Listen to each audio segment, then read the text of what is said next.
जय श्रीमन नारायण। जो टिप्पणी मैं देने जा रहा हूं वह रामानुज दास श्रीमन गट्टू वेणुगोपाल स्वामी द्वारा दी गई है। अध्याय 14 गुणत्रय विभाग योग श्लोक 17। सत्वात् संजायते ज्ञानं रजसो लोभ एव च प्रमादमोहौ तमसो भवतो ज्ञानं एव च। ओम। गीताचार्य श्री कृष्ण परमात्मा अर्जुन सहित हम सभी को गुणत्रय विभाग योग की शिक्षा दे रहे हैं। परमात्मा कह रहे हैं, अर्जुन, सत्व गुण से ज्ञान उत्पन्न होता है, रजोगुण से लोभ उत्पन्न होता है और तमोगुण से लापरवाही तथा भ्रम उत्पन्न होता है, जो अज्ञान के रूप है। ऐसा कहकर श्री कृष्ण समझा रहे हैं कि सत्व गुण आत्मज्ञानम या स्वयं के ज्ञान की ओर ले जाता है, रजोगुण परिणाम की इच्छा पैदा करता है और लालच को बढ़ावा देता है, जबकि तमोगुण ऐसे कार्यों की ओर ले जाता है जो नहीं करने चाहिए, मिथ्या ज्ञान को बढ़ावा देता है और धीरे धीरे सच्चे ज्ञान को नष्ट कर देता है। इसलिए अपने कर्तव्यों का पालन करने में आलस्य से बचकर, न किए जाने वाले कार्यों से परहेज कर और सात्विक भोजन का सेवन कर आइए हम सत्व गुण को विकसित करने और आत्मा का सच्चा ज्ञान प्राप्त करने का प्रयास करें। इसके अतिरिक्त रजोगुण और तमोगुण का दमन करते हुए सत्व गुण को विकसित करने के लिए और खुद को इन तीनों गुणों के बंधन से मुक्त करने के लिए आइए हम अपने सभी कार्यों को श्री कृष्ण परमात्मा या श्रीमन नारायण की सेवा के रूप में समर्पित करें। श्रीमन नारायण के हाथों में उपकरण के रूप में कार्य करें। श्री कृष्ण परमात्मा की शिक्षाओं पर ध्यान करते हुए आइए हम श्रीमन नारायण को प्राप्त करने के उद्देश्य से अपने शरीर का उपयोग करना शुरू करें। आइए हम पूरी तरह से श्रीमन नारायण के प्रति समर्पित हो जाएं और श्री कृष्ण परमात्मा के शब्दों को श्लोक के रूप में वैसे ही दोहराएं जैसे वे हैं।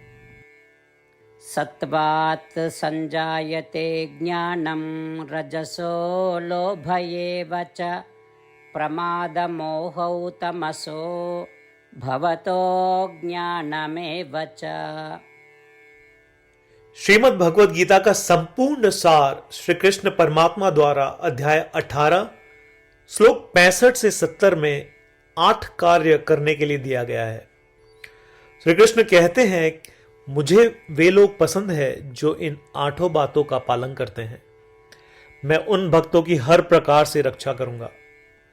श्री कृष्ण परमात्मा द्वारा बोली गई संपूर्ण भगवद गीता को सुनने के बाद अर्जुन कहते हैं, करिष्ये वचनम तव, जिसका अर्थ है, कृष्ण, मैं वैसा ही करूंगा जैसा आप कहेंगे। यही कारण है कि श्री कृष्ण ने अर्जुन को सभी प्रकार की सफलताएं और जीत प्रदान की है। आइए परमात्मा को वचन दे कि हम इन 8 कर्मों का पालन करेंगे। ऐसी कोई पूजा, तप या यज्ञ नहीं है जो परमात्मा को यह शब्द देने से बढ़कर हो। मैं कहूंगा कि ये 8 प्रतिज्ञाएं हमें करनी चाहिए। कृपया आप सभी इन्हें अपने दिल और दिमाग में सोचें। इस प्रकार श्री कृष्ण को अपना वचन देते हुए आइए हम सभी श्री कृष्ण के सुंदर चेहरे को खुशी से चमकते हुए देखें और आनंद का अनुभव करें। जय श्रीमन नारायण। ये है हमारे 8 वचन। हमारा पहला वचन, हे श्रीमन नारायण, जैसा आपने निर्देश दिया मैं हमेशा आपका ध्यान करूंगा और आपके बारे में सोचूंगा। हमारा दूसरा वचन, हे श्रीमन नारायण, जैसा कि आपने सलाह दी मैं हमेशा आपका भक्त रहूंगा। हमारा तीसरा वचन, हे श्रीमन नारायण, मैं अपने सभी कार्य आपकी सेवा के रूप में और आपकी संतुष्टि के लिए करूंगा। हमारा चौथा वचन, हे श्रीमन नारायण, जैसा कि आपने अनुसरण करने के लिए कहा था, मुझे पूरा विश्वास है कि मैं आपका हूं और मैं हमेशा अपने हाथ जोड़ूंगा और आपको नमस्कार करूंगा। हमारा 5वां वचन, हे श्रीमन नारायण, मुझे आपके शब्द मामेकम शरणम व्रज याद आते हैं, जो आपने सिर्फ और सिर्फ आपको ही समर्पण करने को कहा था। श्रीमन नारायण, मैं केवल आपके प्रति समर्पण करता हूं।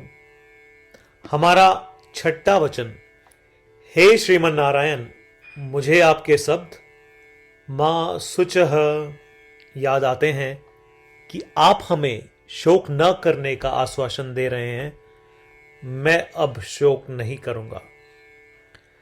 हमारा सातवां वचन, हे श्रीमन नारायण, आपने हमारे लिए श्रीमद् भगवत गीता देकर हम सभी पर कृपा की है और आशीर्वाद दिया है।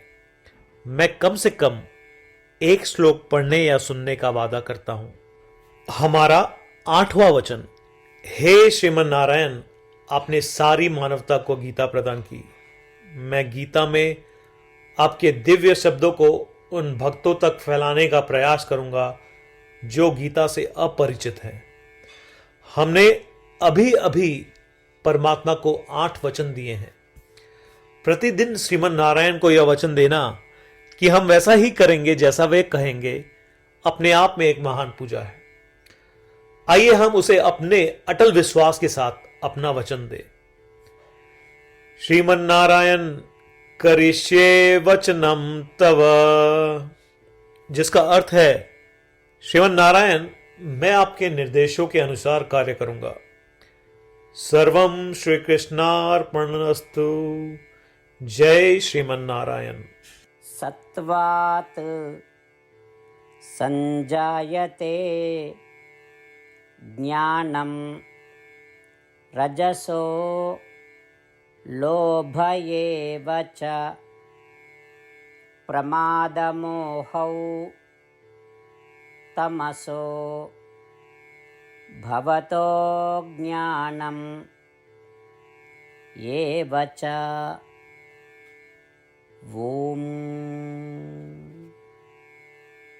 सत्वात् संजायते ज्ञानं रजसो लोभ एव च प्रमादमोहौ तमसो भवतो ज्ञानमेव च।